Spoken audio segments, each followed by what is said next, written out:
Whoa.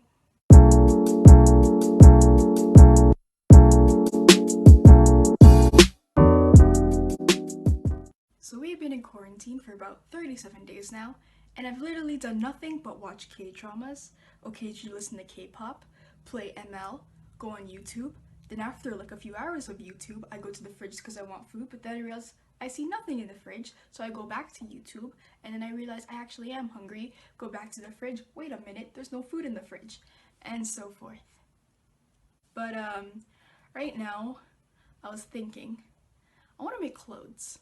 Because if you didn't know already, I like to make some clothes, and I've made stuff like this, this, and this.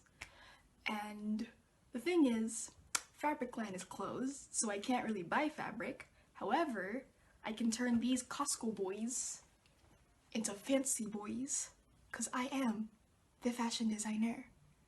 So we're going to start off by taking this shirt I got from Costco and turning it from a regular U-neck into a turtleneck. On both sides of the shirt, I started off with marking about 1 inch from the shoulder seam and 1 inch off the neckline. I connected these markings together to create this V-slit. The purpose of this is to reduce the neckline opening and remove the excess fabric from the stitch.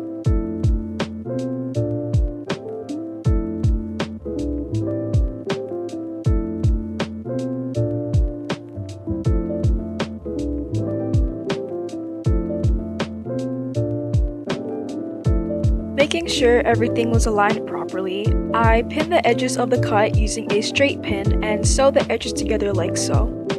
I'm just using the standard sewing settings and making sure I backstitch before continuing.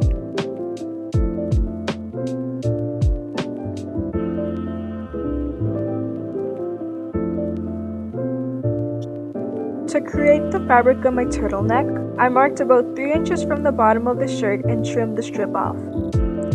This shirt had a shorter front, so I cut where the side seams were, and I set the wider strip aside.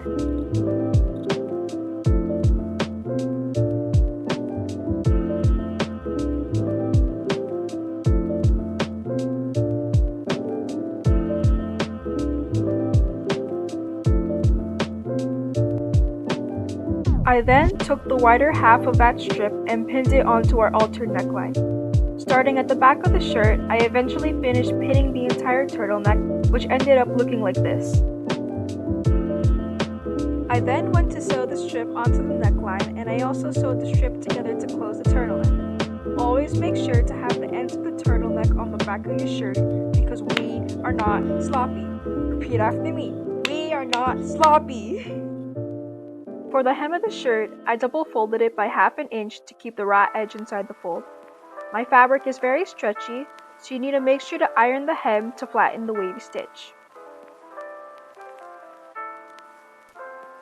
Let's sip. And here we have the finished product. This turned out really well and it didn't take me too long at all. I didn't iron the hem yet, so it's still pretty wavy here. But yeah, that's about it. I don't really know how to end this video, so